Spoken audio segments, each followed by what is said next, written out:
And I'll now ask Ibu Fifi to take the microphone. And Ibu Fifi, I will watch the time a little bit because we know we allow time for dialogue, Q&A with the audience. Just quickly on the format, after Ibu Fifi has spoken, I'll turn to Peter Lay to make some quick comments, and then I'll open up to the audience for an interactive exchange. Thank you, Ibu Fifi. Thank you, Greta. Good morning, everyone. Again, thank you to Lucy for this a very interesting and important event that, the issues that are going to be discussed throughout the day. And I think it's wonderful that I spoke after Mr. Jennings after the very thorough explanation about, the issues that are, common security issues and also issues that might be different in our, respective strategic calculus in the region. I'll probably, learning from the presentation of Mr. Jennings, I'll probably focus some of the issues that I noticed that the next session is also going to talk about the domestic factors, but I'll try to highlight, how in the past the experience of how domestic factors seem to be the very imminent factors influencing Indonesia's bilateral relations with Australia, learning from issues in the past and also taking into account that the current developments, the recent developments under Joko Widodo's presidency and how bilateral relations has been shaped throughout his 5 year of presidency. Talking about Indonesia's foreign policy, basically, so this is the outline of my presentation today. So explaining a little bit about Indonesia's foreign policy and how it has been, implemented in terms of bilateral relations with Australia and also ASEAN. We've mentioned ASEAN quite a lot, and then also about Jokowi's first term, learning about the relationship with Australia, and then also, his second term, and we talked a lot about the election and the wonderful result of the election, and what to expect, of his next term. Is it going to be differences in Indonesia's foreign policy? Should Australia expect any different from Jokowi? And should Australia also expect any differences in terms of the domestic politics in Indonesia? So talking about Indonesia's foreign policy, firstly, you can throw out Indonesia's history since 1945, since independence. You would hear jargons, of course. Free and active is the one that is repeated mostly. It's still the doctrine that is held very firmly until this day. Basically, free or independent means that Indonesia does not permanently take sides. This was, of course, a very strong Cold War doctrine that Indonesia does not take sides. But if you look at now, currently 2019, you look at the strong rivalry between the U.S. And China. This is also the doctrine that we still hold very firmly. There is never going to be an occasion that Indonesia would say in any issue, in any conflict, in any disputes, that Indonesia would say that it sides with either China or US, because we still hold very firmly with this free and active doctrine of foreign policy. So, and active in this regards, and free being not choosing any sides in any disputes, in any conflicts. And active meaning that Indonesia would work, I'm quoting Hatta through his article in 1948. It means that Indonesia would work energetically to preserve peace and to relax the tension generated by two opposing blocs. So if you see the recent Indonesia's foreign policy, even under Jokowi, I'll talk a lot about Indo-Pacific and then the recent agreed upon ASEAN outlook on Indo-Pacific. This shows very strongly how Indonesia tries to still continue this doctrine of free and active foreign policy when talking about the current situation, even though this doctrine was created during the Cold War era. There are several consequences resulting from our, firmly held upon free and active foreign policy. First is that Indonesia would never be able to show any sort of like I said, siding sympathy or with any type of formal pact which intentionally designed to oppose and demonize certain countries, even those that do not damage Indonesia's national interests. A really good example to this at the current era is how Indonesia responds to the Quad. The Quad is really the embodiment of something that the free and active foreign policy is extremely against. So we don't welcome any sort of like pact and alliances that exist within Indonesia's direct neighborhood, which is Southeast Asia, and might affect in one way or the other, Indonesia's interests in the region. The second consequence from free and active foreign policy is that Indonesia will carry cooperation with any country, regardless of its own, governmental structure and ideology. So in more technical terms, Indonesia would maintain its economic security relations with diverse partners to prevent dependency over certain countries. So in the midst of calls of, threats of people keep saying, relations with China regarding BRI, for example, there's a strong, they might create a risk of debt trap with regards to China, learning from experiences from other countries like Cambodia or Sri Lanka. I mean, Indonesia still maintains that it will continue to uphold good relations with China or any other countries with this matter, because this is one of the things also as a consequence from the free and active foreign policy, that we always seek to diverse our relations with different countries, and will never, carry out relations with certain countries based on, whether or not it has a similar ideology with us, whether or not it has similar intentions in the future with Indonesia. The third consequence, I think this is regarding the active part of free and active, is that Indonesia would not be passive regarding various international issues. I mean, this is something that definitely can be questioned.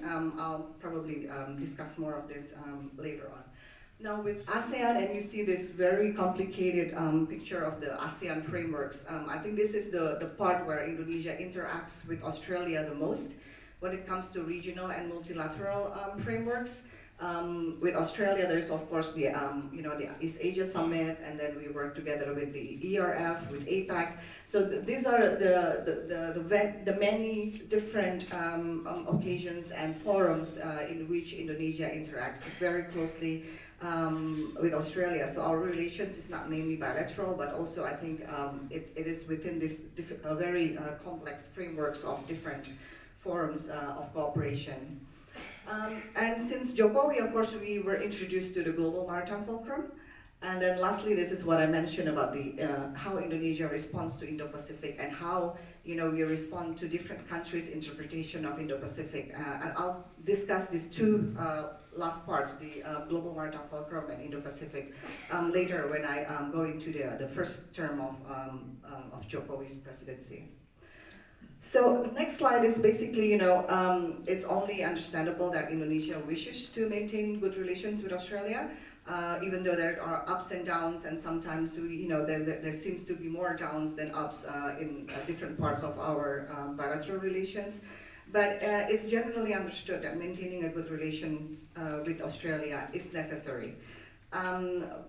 Both countries have had relations even before Indonesia was recognized as a sovereign countries, and Indonesia acknowledges that Australia has helped a lot throughout different occasions and different issues and different problems, challenges that Indonesia has gone through. So this is something that that is generally understood in Indonesia, and then no matter what what is portrayed in the media, sometimes relationship with bilateral relations with Australia is, I think, one of the top priorities for Indonesia after ASEAN, after Southeast Asia, of course. But of course, normally, as in relations with neighboring states, there are of course, like I said, ups and downs, problems throughout the presidency, even since the Sukarno era, and then you see it all the way many decades later at the SBY era. Some issues, some are very significant issues, some are like considered can be really sometimes unexpected issues, like I don't know, the wiretapping during SBY. These are the issues that I think is very quote unquote normal for neighboring countries. Sometimes people ask, why does Indonesia have so many problems with Australia? And I think the most logical answer is that because we're neighbors, basically. Indonesia would have zero problems with, I don't know, Venezuela, because it's just so far away, and there would be no tensions whatsoever. But I think with neighboring states, I think it's very common to have issues, especially at the borders, and the type of the relations that Indonesia have with Australia is also portrays such an issue. Of course, I think throughout this developments, these different occasions, different issues, you can also see that throughout the many challenges there somehow was always a way out for Indonesia and Australia to maintain. Some issues were, of course, you have to agree that have been swept under the carpet, and we just don't discuss some of the issues anymore. Some issues I think Indonesia and Australia have actually taken extra steps to actually try to solve. And I think that the differences in this issues really portray the type of relations that Indonesia has with Australia.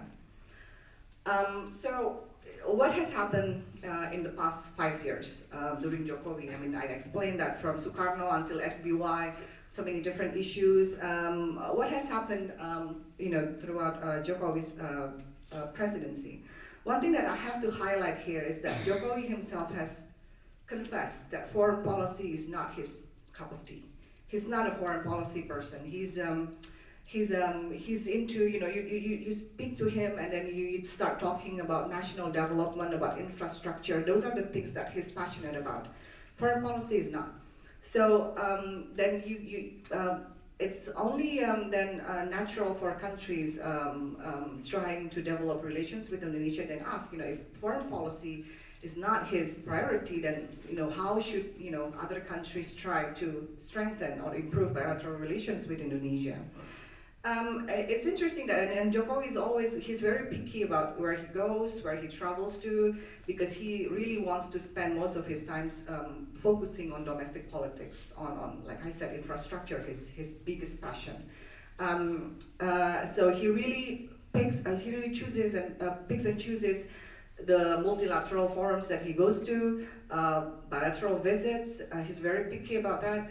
Of course, he knows that he can't escape ASEAN summits. Those are the things that he has to go to. He knows that he can't escape, for example, a G20 meeting. Those are the things that he has to go to. He has, for the 5 years of his presidency, he has managed to avoid attending any of the UN General Assembly. So Yusuf Kala has been attending those. So it really shows that those that he can't escape, that okay, he will go. But those that he can, sort of like delegate to the vice president, to the foreign minister, then he'll try his best to avoid any of those. Same thing with bilateral visits to any to countries, and the fact that both Indonesia and Australia has in the past 5 years exchanged quite a number of high-level visits that shows that the importance of Australia to Indonesia in a way. So Jokowi has visited Australia, I think, quite a number of times, at least during the G20 meeting. That's not a state visit, but a G20 meeting in 2015, the presidential visit in 2017, and then the 2018 ASEAN-Australia Special Summit in Sydney.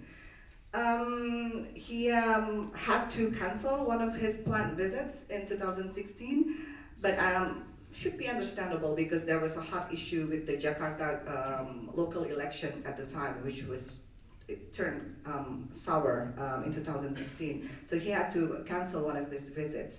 But then, return visits from Australian leaders also occurred. And I think, just simply looking at this in this type of interactions, it shows that during the 5 years, relations were considered good compared to the previous era. There are also, throughout these visits, there are a number of issues that were highlighted, and I'll try my best to sort of sum up in different points of or issues of cooperation. The first one, because during the first year when Jokowi entered into presidency, introducing Global Maritime Fulcrum as his main sort of like strategic foreign policy related program. If I can't say doctrine, I mean, some people would call it the Global Maritime Fulcrum Doctrine, but if you look at how it is less talked about these days, I prefer not to call it doctrine anymore. But this Global Maritime Fulcrum presents a new platform for Indonesia to interact also with other countries, and in this regard with Australia. So, for example, Indonesia and Australia recorded some notable achievements, including the signings of the Joint Declaration on Maritime Cooperation in 2017, and also a bilateral maritime cooperation plan of action in last year in March 2018. So these are some of the issues. I'm sorry, this is a bit too small to read, but these are some of the issues that were sort of like the ones in the boxes are the, some agreements, some types of agreements related, put into the context of Jokowi's Global Maritime Fulcrum. And I think Australia and a number of other countries saw the chance to actually come up with new initiatives, new ideas, in addition to the regular routine type of cooperation with Indonesia. They saw the Global Maritime Fulcrum as a new sort of like a new platform for ideas for cooperation, and the ones in the boxes show what has been resulted. And of course, there are challenges in the cooperation. If you see the 2 points that I mentioned in the bottom of the slide, issues of the Montara oil spill was not discussed in the marine environment cooperation because a lot of these agreements touched upon environmental issues, and some of the most sensitive, more sensitive issues was not discussed in the cooperation. And I think this was picked up and highlighted a lot by the media, at least in Indonesia. I'm not sure how it was in Australia, but the media in Indonesia really highlighted on why we are cooperating with Australia in terms of maritime cooperation, environment, and not touching upon some of the existing problems. And also there was issues about maritime boundary, of course. These two issues that I mentioned in the bottom here are still, some of the ongoing unresolved issues until now. The second type of cooperation is on terrorism and transnational crime. This is one of the hot topics always. It's one of the issues that I think Mr. Jennings also said that this is the issues of on a very obvious issue of common concern. So it's very sort of like it's always very easy for Indonesia and Australia to come up with new initiatives when it comes to countering terrorism. There has and in the last 5 years under Jokowi, there are a number of initiatives taken on these two issues on terrorism and transnational crime. So, for example, we established the Ministerial Council on Law and Security meeting, and then update a comprehensive partnership between each respective national police. So this is one of the issues that is very easy to find new ideas, new initiatives for the two countries to work together, because this is a very obvious issue of common security concern. On the economic cooperation, there have been really good developments in the last 5 years. Indonesia-Australia bilateral free trade agreement, of course, the signing just in March 2019. We're still working on ratifying and then implementing this free trade agreement. There are still, of course, problems, challenges regarding the economic cooperation. For example, Indonesia has not yet ratified the first protocol to amend the ASEAN, Australia, New Zealand FTA. And then also there is now an increase of the numbers of temporary Indonesian migrant workers, in Australia. So which is some of the things that might hinder further cooperation on this particular issue.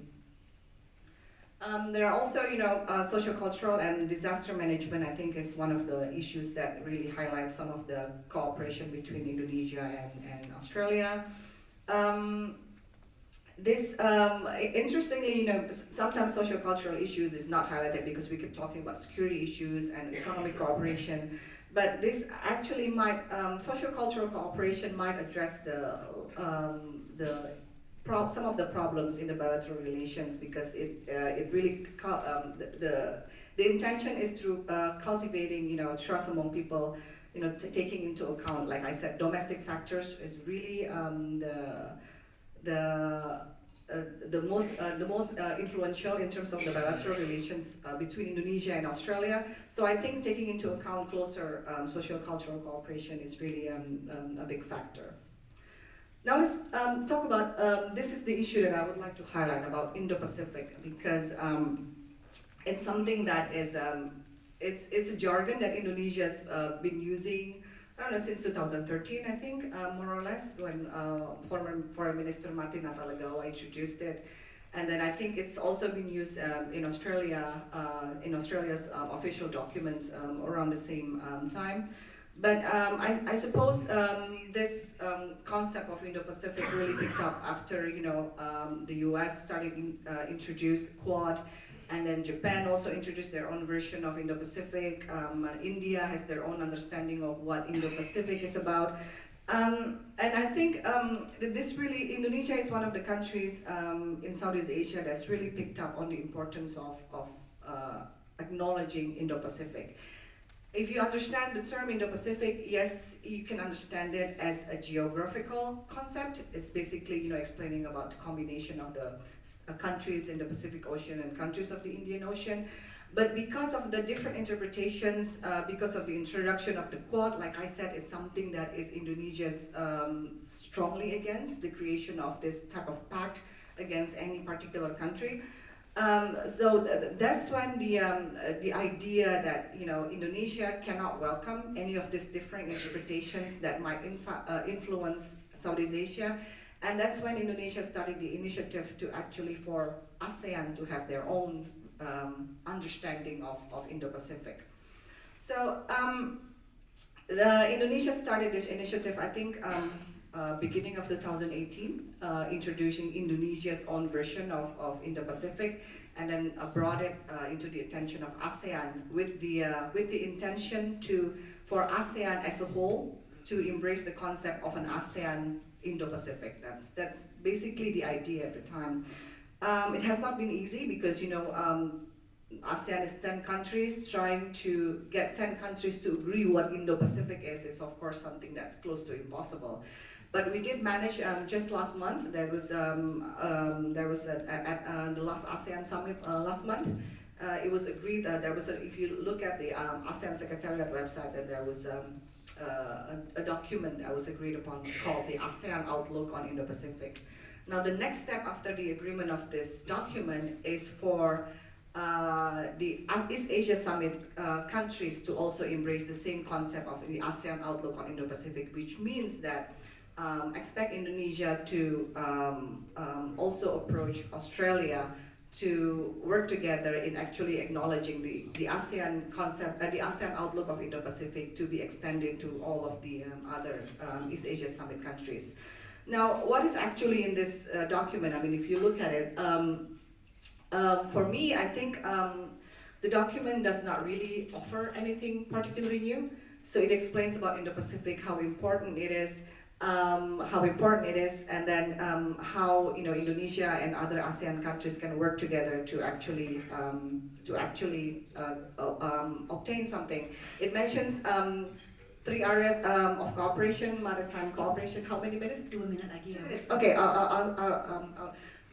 Maritime cooperation is one of the issues that is mentioned, but what I mean is that there is really nothing new in the document that is exceptionally very you know, inventive.